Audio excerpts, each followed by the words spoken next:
Hello everybody, this is RBR Short from 13, aka Ryan, and today I am doing a video talking about three of the movies I made this year.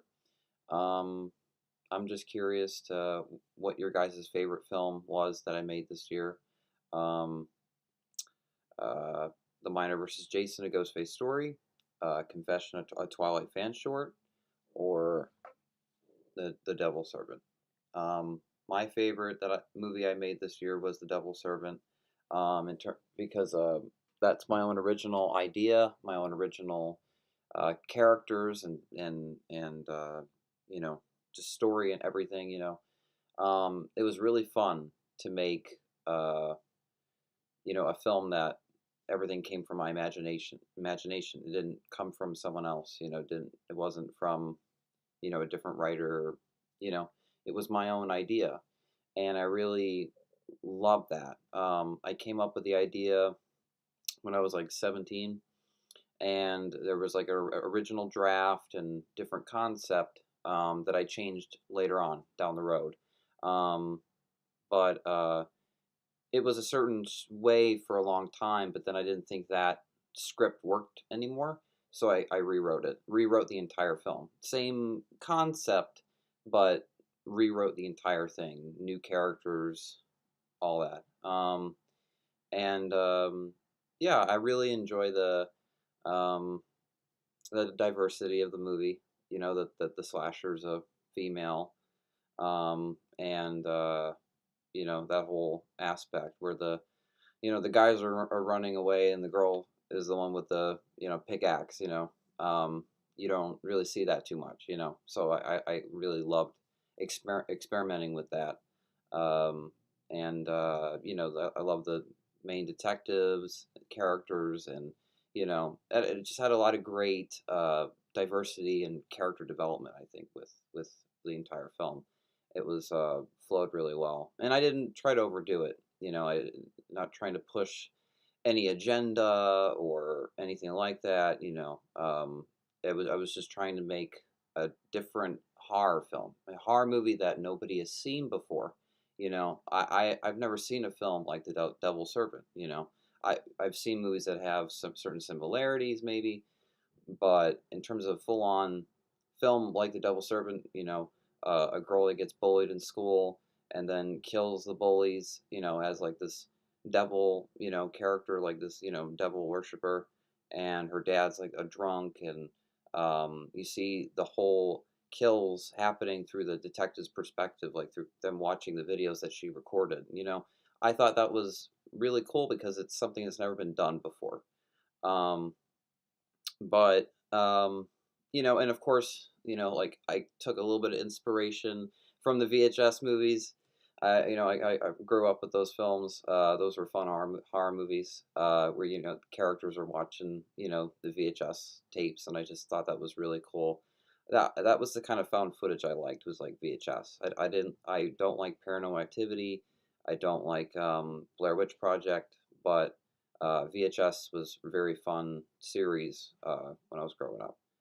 Um, but what was also great was um, I completed my Scream fan film series. This year was my completion of my goodbye to the Scream fan film series that I started in 2010, where I started writing it and directing all of it. I started writing the first script, The Haunting of a Ghostface. It originally was called Scream Junior, and now it's The Haunting of a Ghostface, because I didn't think Scream Junior title fit by that point. Um, but I remember coming up with the idea when I was really, really young. I was like 11.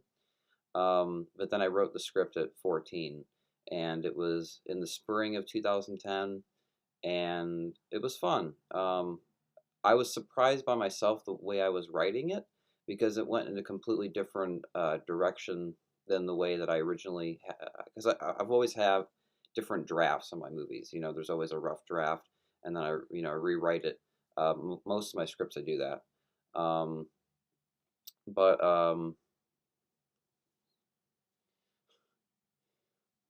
okay. I don't know. I started filming The Haunting of a Ghostface in summer of 2010, and yeah, I'm making a video. It's okay, Mom. Yes, please. Yes, please. Just Mom. Just my Mom. Anyway, uh, yeah. So I started filming The Haunting of a Ghostface in summer of 2010, and then I edited. Basically, I was editing and filming the movie throughout until the end of March uh, of 2011. So it was a long process. I went through a lot with that movie, and then I announced the Revenge of a Ghostface that year. I should have waited and made the movie like later, a little bit later. Um, a sequel, to the first one. I think I rushed into it, and I think I should have took my time more on haunting, and I should have spent more time in post with that, and really, just focused on that movie. Because I mean, I really, if I could go back, I would change everything about that film. I have a lot of regrets of that movie, certain writing decisions, the whole aspect that, all the characters were just trying to make Sydney think that, she was, that she was sane, and then that when she killed her mom, that she's not psycho, and that they can lock her up and, like, not in a mental institute. Um, that was an idea I had when I rewrote the script. I thought that would be a different, interesting concept, but looking back at it now, I don't really like it too much. And it really strays away from what Scream is, even though it's fun to do different things, but maybe it was ahead of its time, kind of thing, the story. But I don't know. And then at the end of the day, oh, the whole movie was a dream. So really, the story of the Ghostface series doesn't start until the Revenge of a Ghostface. Um, so yeah, I made the second movie, and that was even harder than the first one. I really like. I rushed into the earlier movies. I did not take my time. I just was like, all right, I'm gonna make a sequel. I was like a studio. I'm gonna make the next one, in a year and get it out. I don't care how good or bad it is. I'm just going to make it.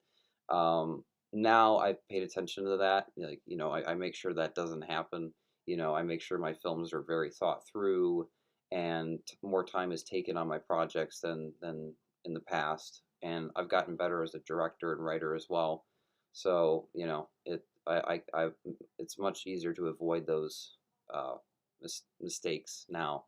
Um, but yeah, Revenge of a Ghostface came out that same year, and then of course the Jester films came out, that same year too. And then I made the Destiny films, and I started making more Scream fan films in the summer of 2012, which was not too long after Revenge of a Ghostface, releasing that on YouTube.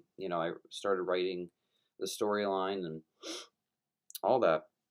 So it was very fast paced. And then I made the Insane films, which was great that year. And then after 2012, 2013, I kind of took a break for a year, which was good. But then I started making Ghostface versus Jason, and then that came out um, in 2015, December 2015. And then I didn't know I was going to make Halloween November 3rd. Halloween November 1st and November 2nd were made in 2009 and 2010. But this movie, November 3rd, like, the movie was either going to be made or it was never going to be made. Um, I had issues with the one of the actors that was in the first two films, and it was like a "I quit, no, I'm firing you" kind of situation.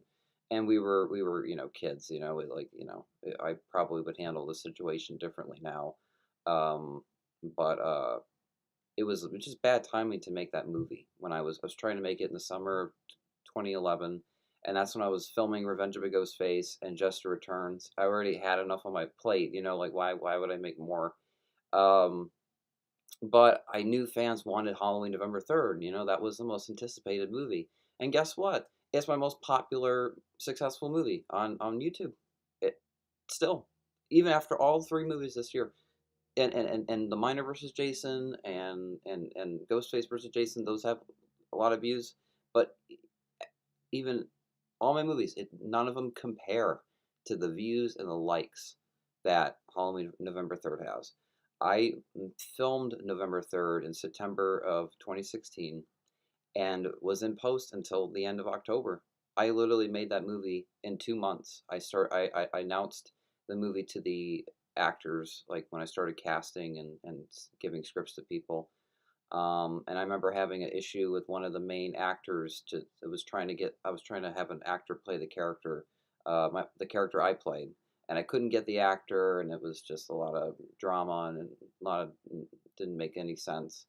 And I said, you know what, I'm just gonna play the character. I don't care about this point. Um, and so yeah, I played the character Jason in November 3rd, and that was fun. Making that movie, I felt like I was making a Halloween movie. I think that was really fun about that film, is that it was a Halloween movie. Um, when the first two they were Halloween movies, but I didn't give those films the tone so much as the third movie. Like it was just fun, but at the same time, I made it really fast. Like I say to everybody, hey, I'm making November 3rd, I'm talking about this at the end of July. And then it comes out, in October, and I start filming it, a month before it comes out. Like, that was quick, and I was very nervous, like, because I wanted to get the movie out on Halloween and surprise fans and say, hey, there you go. Um, it's not that it was really rushed because I always had the movie in mind, that I wanted to make it. But um, at the same time, I didn't know if I was going to make it. But I'm glad I did though, and it's still my most successful film on YouTube, which is, huge because that, yeah, I mean the movie what had was definitely challenging, but at the same time it was a fun movie because I was making a Halloween film, and it felt like something that John Carpenter would make, or one of those old filmmakers that just would have made a movie like that. At that, it was definitely a modern, you know, style of the original movie, which was really fun because the first two films weren't. I wasn't really trying to do that. I was just trying to make a new story. Um, and with November 3rd, I was trying to tell a new story, but bring back everything that the first movie had in terms of the tone and everything like that. So it was a different kind of experience. And then I made The Miner versus Jason from 2016 to the beginning of 2018. That movie did not take a month. It didn't take even a year. It took more than a year because it was such a big script. And I started writing the script just about 2 months after um, I released Ghostface versus Jason on YouTube. So I jumped right into that, but I did because I knew it was going to take a while. That movie I took the most time on. Um, and I learned a lot with that movie, and I'm really grateful for all the experiences with that movie because I made a lot of friends on that film. I learned a lot about filmmaking, even more, and the fact that it was a sequel, to Ghostface versus Jason, which was already a big film to begin with, and that movie. Thankfully, with Ghostface Story, I didn't have to do many reshoots. I think there was only two reshoots that were mild. Mainly, everything was shot, and it was like, there you go. That's how it's going to be. Because a lot of rehearsing went into the movie more than any of my other films. Um, but I don't know. It was just a very different experience. But it was the most stressful of all my films. I don't think I had that stress since the first two movies. Um, with the Ghostface films, it was very challenging, and even the Destiny movies were really hard too. It's just the Scream movies are very hard because they're so big. I make the movies so big, and then I made them crossover films, so they became even more challenging movies. I felt like I was making Hollywood movies. It did not feel like I was making fan films. They were too big, to the scale. It just felt too huge. Um, but I was very happy when I completed the movie because I was like, okay, now I can let go of the Scream fan film series. Whether it's in a crossover story or it's a separate story of itself. Um, you know, I, for one one time when I was making the movies, I was like, oh, I should make like 10 of them. Like now, I pay attention to sequels and not repeating the same thing again and again, and only making a sequel if it's you know uh, if it's going to be good. I'm not going to just rush a sequel and say, hey, there you go. It's um, I don't want to run into bad storytelling. Um, but after that movie, I made the Twilight fan short. Um, which I was kind of nervous to make because I didn't know how people were going to react to it. But what I was just trying to do with that movie was trying to bring Twilight back, but also not make it a love story, to try to do something different, like a spin-off, where it's about characters that are connected to, the story, the characters from those books and movies. But you never see them have any scenes with those characters. Um, so that was a challenge, but at the same time, it was fun to write characters that could exist in Stephanie Meyer's novel series, but were my characters. Like Avis and Rain. They're very Twilight characters, but it was fun to come up with them in a world that doesn't belong to me. The Twilight world, it belongs to Stephanie Meyer. So I always gotta give a huge nod and thanks to her.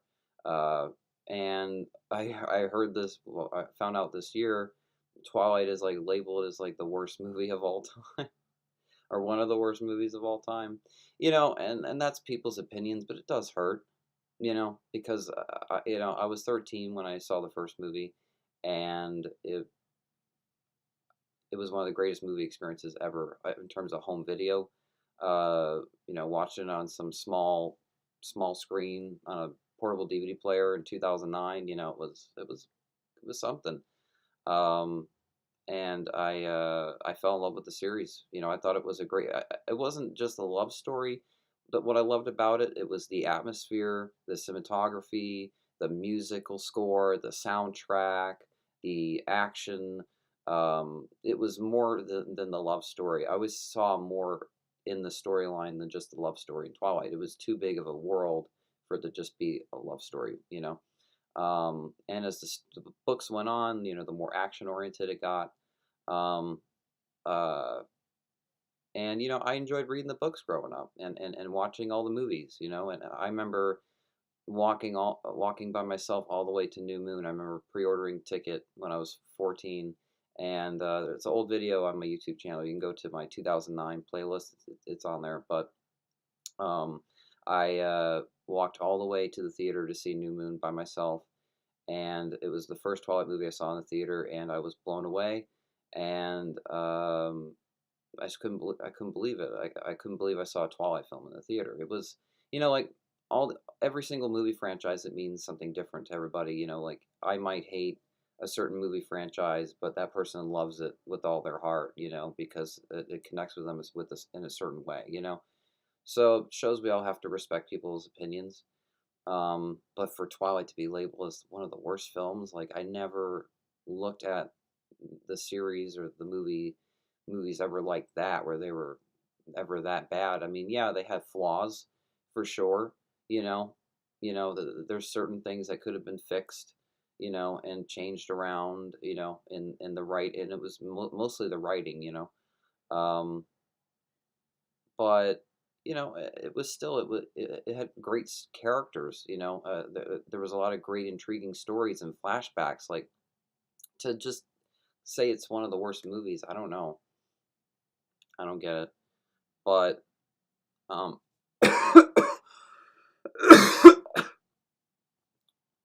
but my final movie I made this year was The Devil's Servant, and it was fun because I filmed it right after Confession of Twilight fan short, which only took a day to film, by the way.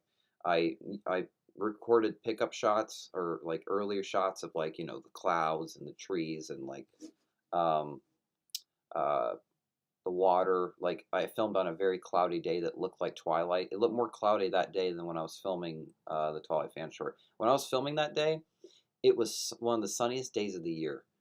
That was what was insane about it. Uh, I had to darken it so much in post for it to look like it was cloudy. Like it was so hard to avoid the sun, and the sunlight was like affecting. Like when I was coloring the movie, I couldn't get you can't see the detail in the actors' eyes, their contacts, and we spent so much time with the makeup and their contacts, and you can't see their contacts that well. So I remember that was disappointing for me, like that we were filming on such a sunny day, and then one scene at the end, I had completely darkened blue, like make it look like it was night because I filmed it during the day, and we were limited with makeup effects and like a makeup artist and how the filming process was going to go. I really only had one day to make that movie. I really there was no other options. So I had to make do best with what I had, and so hopefully people love the movie, or they like it. I wanted to just make a simple, like 8 minute short, 9 minute short, and leave it at that. Uh, but fans want to see a Twilight fan sequel, crossover. I wouldn't mind doing that. It's fun to write characters in the Twilight world that aren't, the main characters in Twilight, so it feels more like my stories rather than replicating Stephanie Meyer's, work. And it's not at all. It's my own, fan film. I'm not making profit off of it. But anyway, I also mainly made it to celebrate 10 years of Twilight because when I saw that first movie, you know, on DVD, I just, yeah, it definitely my love for cinema even grew more than I already had at that age. Like I just loved movies more, and I loved books more. And like Twilight got me into reading books, uh, which was very exciting because I never really liked books growing up. I wasn't a huge fan of books, but Twilight got me into reading and reading other books too. So that was really great. So I had to make a fan film just to say thanks, and what it means to me.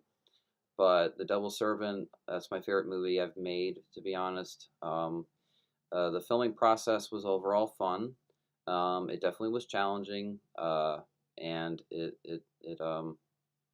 we filmed for quite a while. It was a 3 day shoot, and then I did some reshoots or like pickup shots, add-in scenes, like throughout the summer. Um, but the main portion of the filming was 3 days, um, and it was fun. But yeah, like I said, it was challenging at the same time. So it was kind of like two two feelings at once. But I learned even more about filmmaking, and it was fun. What was so great about it is finally, since the insane films that I made back in 2012, I was making an original idea. Like I wrote it, I directed it, like it was my own vision. It was not copied by anybody else. It was my own thing. And that was what was so exciting about it, so great about it, and why I'm so proud of it. Why I'm so proud of the movie. Because it turned out so great, and that's all I hope for it. And I had so much passion for it more than any project. And there will be a sequel to it in 2020. There will be a sequel. I sort of know the title, you know, and I already have the story uh, already already planted in my head. I already know exactly where the story's going to go from here, and it's very exciting. Uh, so you know, and of course, you ask with the Devil Servant, how are you going to continue it? Because spoiler alert, the Devil Servant dies. At the end, and you guys will see how I'll pull it off. Now, I'm not doing this. The character comes back kind of thing, to life, and is like immortal or some zombie character, or actually is possessed by the devil and comes back from the devil. There won't be anything like that. I don't know. I'm not a fan of that far supernatural kind of writing. You guys know that I'm very kind of like realistic writer, where I like to write stories that actually could happen. I of course put some supernatural aspects in my movies every once in a while, but it's very limited, because I like to tell stories that are very grounded in reality, something that could actually happen. That to me is the most impactful stories, and how I'm so drawn to them, and to make a film that you know can connect with an audience where they believe that happened. Uh, and Devil Servant, was that kind of movie where you feel like that could actually happen in real life. That it didn't feel like another slasher film. It felt like it was based on a true story. But I didn't put anything in the beginning that was like, this is based on a true story, or like on one night this girl blah blah blah. Like it just, the movie played out. But it feels like it happened. you know and I tried to give the movie that tone and that atmosphere, and I'm really proud of the movie. I'm really proud of it.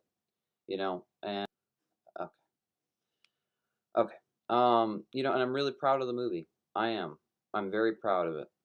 um and the reason is because I wrote two drafts, and went through a lot of casting, and filmed on a lot of locations for this movie, and uh, and just all the actors in it. I'm so proud of them and their performances, and how we made it work. How I filmed these movies in like 3 days to a week. You know, and I'm editing them for like 3 4 months. 5 months. For the film to have turned out the way it did, it was just amazing. And I'm very proud of Chris Abrams for the score. It's like one of my favorite movie scores. Um, it to me makes the movie, and I love when the movie ends. Like that theme. If you watch the movie and you hear the theme at the end before it goes to written and directed by Ryan Rickert, and it does that sound down, like the music there at the end, it just reminds me of a lot of 80s synthesized sounds, and that's what I was going for with that movie. Was trying to make it sound like a horror film that was, made in the 80s. I wanted that sound to it. But even though the film was so modern, so that was definitely a challenge with the music. But Chris did a great job. He never, like, was like, I can't do this music. Like, he really took it seriously and worked hard and created great 7 8 tracks that he did. So very proud of the experience with the whole film. I worked with my sister on it. Worked with my sister on all 3 movies this year, which was really cool, because she is going to be making her own like web series on YouTube and stuff. So I think she wanted to like learn, you know, how to do this and how to do that, how to do that, and I guess I was the person to go to, because I'm always making films and doing this and doing that. So I think that was fun for her, and yeah, I just, what a great experience, to make 3 different kinds of movies this year, and work with all these people, and it was not easy. It was hard, and I lost my grandmother this year, when I was making the movie, so that was, I was a little distracted because of that. But the memorial for her was really great, and I had a great time with my family, and she was a big fan of my movies. She loved my movies. She always would get excited, and I remember letting my uncle know to let her know, or some family member, or I would text her, and like, hey, my new movie came out, and she would get so excited. Um, so knowing that she wasn't going to be able to see The Devil's Servant and the Twilight fan short and all my next other movies, that definitely was saddening, because I knew she loved my film so much. It was really proud of me. And okay, before she passed away. So, um, yeah, but I had a great experience this year with the movies, and I cannot wait till next year for with the Halloween fan film, the fourth installment in my Halloween fan film series. I'm so excited for that, and I'm just really excited where I'm going to go with my movies. I know where I'm going with it, but in terms of like how people will react and who will play that character and that whole aspect. So I'm very excited, and yeah, that's about it, guys. Um, I think it's pretty much all I have to say. Uh, and yeah, so you guys comment and you tell me what was your guys' favorite movie I made this year, and it could be even another movie I've made in the past. I've made 15 movies so far. 15, yeah. My 16th movie is uh, the Halloween New Blood. Um, but I have 15 movies I've made in almost 10 years. So I'm sure there's a big variety of which film is your favorite, you know. But I'm mainly asking like of three movies I made this year and were on YouTube this year. You know, which one is your favorite out of all three of them? And just go into detail if you can. You can even just say the title of the movie. But if you can go into explanation, like why you liked it this much, and if it was because of the story or a character or the music or a certain action, the anything, just let it out. I want to know, even if you guys like, you have any advice for me, like if there's any mistakes I made, any flaws in any of my movies this year that I could pay attention to more, definitely comment below, and let me know.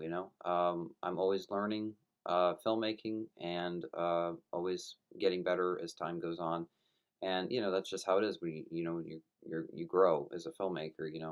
You learn more and more the more movies you make. So I'm just not going to stop. I'm going to keep making more and more movies, and I hope you guys are subscribed to me and watching them and enjoying them. So yeah, so anybody else that hasn't subscribed to me, if, that's watching this video, be sure you subscribe if you can. I hope you do. Like all YouTubers say, hit like and favorite and blah blah blah blah. But yeah, I hope you guys have a great new year. This is I think my last video of 2018. So next video, guys, it'll be 2019, and I'm really excited, because next year is my Halloween fan film. My biggest Halloween fan film next year, and it's celebrating 10 years of my channel. So it is very exciting, and I'll be working on the two scripts for Insane Cage of Madness. That's going to be in 2020, and the other Devil Servant, the Devil Servant sequel. So yeah, it's a lot to look forward to, and I'm really proud of my movies and just how far I've come as a director and a writer, and how much proud I am of so many people that have worked on my movies. That did this out of their comfort zone, didn't get paid, and just you know showed up and did the movie. And I'm just really grateful for that. So, all right, guys, I'll talk to you guys soon. Hope you guys have a great new year, and I'll talk to you guys soon. All right, peace.